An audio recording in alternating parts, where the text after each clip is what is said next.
తత్సదు. శ్రీగురుభ్యో నమః. సదాశివసమారంభాం శంకరాచార్యమధ్యమాం అనంతరామపర్యంతాం వందే గురు పరంపరాం అని ఆది గురువైనటువంటి సదాశివుడు దక్షిణామూర్తి దగ్గర నుంచి శంకరాచార్యుల వారి వరకు, శంకరాచార్యుల వారి దగ్గర నుంచి మన గురుదేవులు ఆంధ్రవ్యాస ఏలూరిపాటి అనంతరామయ్య గారి వరకు ఉన్నటువంటి సమస్త గురుదేవతలకు నమస్కారం చేస్తూ, అయ్యా మీరందరూ వేరు వేరు కారు, ఉన్నదల్లా ఆ సదాశివుడు మాత్రమే. ఆ సదాశివుడే మా గురుదేవుల రూపంలో అనంతరామయ్య గారి రూపంలో ప్రత్యక్షమయ్యారు అని గురువునకు నమస్కారం చేసుకొని కొంతమంది అడిగినటువంటి సందేహాలను గోపూజ చేస్తున్నటువంటి సమయంలో వారికి కలిగినటువంటి సందేహాలను మనము తెలుసుకుందాము, వాటికి సమాధానము కూడా తెలుసుకుందాము. అయ్యా మేము రోజు కూడా గురుదేవులు ఆంధ్రవ్యాస ఏలూరిపాటి అనంతరామయ్య గారు ప్రసాదించినటువంటి గోసేవను రంగరించిన పితృసేవను మేము చేస్తున్నాము. గోదేవతలను పితృదేవతలను రంగరించినటువంటి వేదములు చెప్పినటువంటి పురాణములు చెప్పినటువంటి రోజు చేయదగినటువంటి గోసేవను చేస్తున్నాము. అయితే ఈ గోసేవను కొన్ని సందర్భాల్లో మేము చేయవచ్చా అని అడుగుతున్నారు.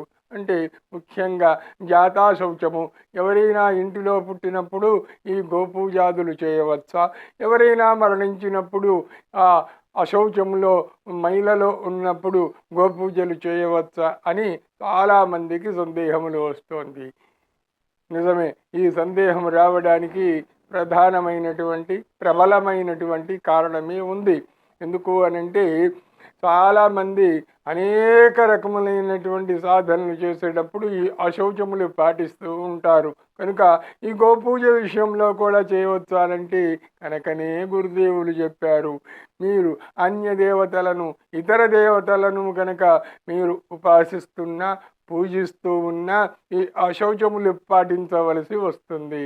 కానీ గోదేవత దగ్గరికి వస్తే ఆమె జీవదేవత.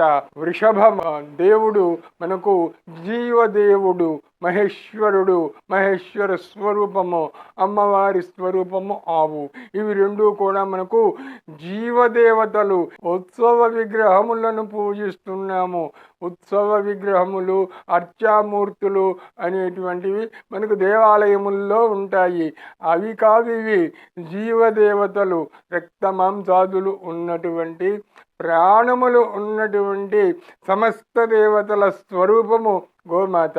ఇంకా సరిగ్గా చెప్పాలి అని అంటే సర్వదేవతలకు లేనటువంటి శక్తి గోమాతకు ఉంది. అది ఏమిటి అనంటే గోమాత నిత్యము పవిత్రము. ఆమెకు ఏ విధమైనటువంటి మైలలు సోకవు. మిగిలిన దేవతలకు సోకుతాయి. ఉదాహరణకు గ్రహణం వచ్చిందనుకోండి, అన్ని దేవాలయములు మూసివేయవలసిందే, గ్రహణము అయిపోయిన తర్వాత మళ్ళీ శుద్ధి చేయవలసిందే. కానీ గోదేవతకు ఉండదు. అంటే గోదేవత ఏ విధమైనటువంటి మైలలు సోకనటువంటి దేవత. ఇక మరొక విశేషం ఏంటంటే గోదేవత అన్నింటినీ కూడా ఆమె పవిత్రము చేయగలిగిన శక్తి ఉన్నది. అన్నింటినీ అనంటే ఆ దేవాలయములను, లోపల ఉన్నటువంటి అర్చామూర్తులను, ఉత్సవ విగ్రహములను కూడా పవిత్రము చేయగలిగిన శక్తి ఏకైక గోమాతకు మాత్రమే ఉన్నది. పంచగోగవ్యములు అంటే గోమూత్రము, గోమయము, అలాగే ఆవు నెయ్యి, ఆవుతో తయారు చేసినటువంటి ఆ పెరుగు, అలాగే పాలు, ఈ 5 కలగలిసినటువంటి పంచగవ్యములతోటి మాత్రమే ఈ దేవాలయాదులకు వచ్చినటువంటి మైలలు లేదా ఇతరమైనటువంటి వాటితోటి సంప్రోక్షణ చేసి, వాటితోటి అభిషేకములు చేసి వాటిని శుద్ధి చేస్తారు. అంటే గోమయము, గోమూత్రము ఇత్యాదులు 5 కూడా అన్నింటినీ కూడా అవి పవిత్రము చేయగలిగిన శక్తి ఉన్నది. అంటే దీనికి ఏ విధమైనటువంటి అపవిత్రత సోకదు. ఇది అన్నింటినీ కూడా అది పవిత్రమును చేయగలిగినటువంటి శక్తి ఉన్నటువంటి ఏకైక దివ్య శక్తి, భూమి మీద ఉన్నటువంటి శక్తి, మన కళ్ళకు కనిపించేటువంటి శక్తి, జీవముతోటి ఉన్నటువంటి శక్తి గోమాతలు. కనుక గోమాతలకు ఉన్నటువంటి అపారమైనటువంటి శక్తి ఇది. అవి నిత్య పవిత్రములు, అన్నింటినీ పవిత్రములు చేయగలిగినటువంటి 2 రకములైనటువంటి శక్తి ప్రధానంగా కలిగినటువంటిది. ఇక స్వామి, గోపూజను మేము జాతా శౌచముల్లో, మృతా శౌచముల్లో చేయవచ్చా అని అంటే సర్వకాల సర్వావస్థల్లోనూ కూడా గోపూజను చేయవచ్చు, చెయ్యాలి కూడా. గోపూజను మానడానికి వీల్లేదు. కావాలంటే లేదు, కొన్ని శాస్త్రముల ప్రకారము, కొన్ని ఆచారముల ప్రకారము మీరు ఇతరమైనటువంటి ఉపాసనలు చేస్తే చెయ్యండి, లేకపోతే లేదు. అలాగే సంధ్యావందనం చెయ్యొచ్చా, ఇంకోటి చెయ్యొచ్చా అని అంటే అది పెద్ద చర్చ. కానీ గోమాత పూజ దగ్గరికి వచ్చేసరికి ఏ విధమైనటువంటి చర్చ అవసరం లేదు. సర్వకాల సర్వావస్థల్లో కూడా గోపూజను మనము చేయవచ్చు అని వేదముల దగ్గర నుంచి మహర్షుల వరకు అందరూ చెబుతూ వచ్చారు. ఇదేంటి స్వామి అని అంటే, ఇదిగో ఇదే కారణము. ఏ విధంగా చేయవచ్చు అని అంటే, స్వామి మా ఇంటిలో శవము ఉన్నది, గోపూజ చేయవచ్చా అని అంటే, శవాన్ని ఎదురుగ్గా పెట్టుకొని కూడా గోపూజ చేయవచ్చు. గోదానము చేస్తే నిజానికి చనిపోయిన వెంటనే గోదానమును చేస్తే అది 1000 రెట్లు. అలాగే ప్రాణము పోతున్నప్పుడు గోదానము చేస్తే కొన్ని 1000 రెట్లతోటి, అంటే తన చేత్తోటి తానే ప్రాణ ఉత్క్రమణ సమయంలో గోదానము చేయడము, ప్రాణము పోయిన తరువాత గోదానము చేయడము, అలాగే 10 దిన కర్మల్లోనూ గోదానము చేయడము ఉన్నది. కనుక శవము ఎదురుగా ఉన్నా సరే గోపూజ చేసి గోదానము చేయవచ్చు.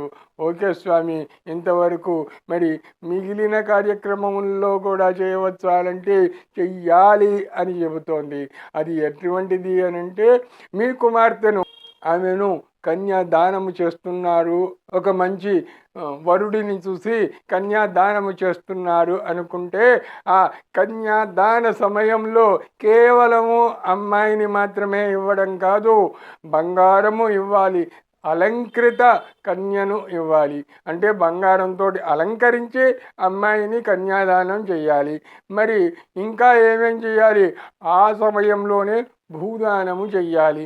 అలాగే ఇతరమైనటువంటి మన శక్తి కొలది ఉన్నటువంటి ఇతరమైనటువంటి, అయ్యా మా అల్లుడికి స్కూటర్ ఇస్తాము అని అంటే ఇవ్వాలి, కారు ఇవ్వాలి. ఇవన్నీ వాహన దానములు అని అంటారు. కనుక అల్లుడికి ఆ సమయంలో ఏమేమి ఇవ్వవచ్చు దానములు అని అంటే, అక్కడ చాలా దానములని చెప్పారు. అంటే కేవలము అమ్మాయిని ఇవ్వడమే కాదు, వీటి అన్నింటితోడుగా ఇవ్వాలి. అందులో ఒకటి గోదానము. అంటే గోదానమును కూడా ఇవ్వాలి. చాలా విశేషమైనటువంటిది ఏంటనంటే, మా దగ్గరికి కొంతమంది వారు తమ దివ్యమైనటువంటి సందేశములను పంపుతూ వారు, అయ్యా మాకు మా అమ్మ నుంచి వచ్చినటువంటి గోవు ఉన్నది, మేము దాన్ని ఇప్పటికి కూడా సాకుతున్నాము. చాలా విశేషం ఏంటనంటే, మా అమ్మ కాపురంలో అనేక కష్టములు, ఆర్థిక కష్టములు వస్తే గోమాత ఆదుకున్నది. ఆమె పెట్టినటువంటి దూడలను మేము అమ్ముకోవడం వల్ల మా నాన్నగారికి ఎన్నో ఆర్థికమైనటువంటి కష్టములు తీరిపోయాయి అని అంటే, నాయన అమ్మాయిని ఇచ్చేటప్పుడు ఆవుని ఇచ్చేది అందుకే నాయన, జాగ్రత్తగా అమ్మాయిని ఆవును పెంచుకోరా, నీకు ఏ విధమైనటువంటి కష్టములు కలుగవు అని పూర్వము గోదానములు చేసేవాళ్ళు. కనుక కన్యాదాన సమయంలో అయినా సరే, అంటే అమ్మాయికి పెళ్లి చేసుకునేటప్పుడైనా సరే, ఎవరైనా చనిపోయినప్పుడైనా సరే గోపూజ చేయవలసిందే, గోపూజ చేయవచ్చు అని శాస్త్రములు చెబుతున్నాయి. ఇది గోదేవత మహిమ. కనుక దీన్ని గురుదేవులు ప్రసాదించినటువంటి ఆ గోదేవత పితృదేవత అర్చనల్లో భాగంగా మనము ఏ విధమైనటువంటి ఆటంకములు వచ్చినా సరే గోసేవను మనము ఆపవలసిన అవసరం లేదు. ఆ సమయంలో మీ పితృదేవతలను తలుచుకోవలసిన గోసేవ సమయంలో మీ పితృదేవతలను తలుచుకోవడం ఆపవలసినటువంటి అవసరం లేదు. ఓం తత్సతు. రమేశ్వరార్పణమస్తు.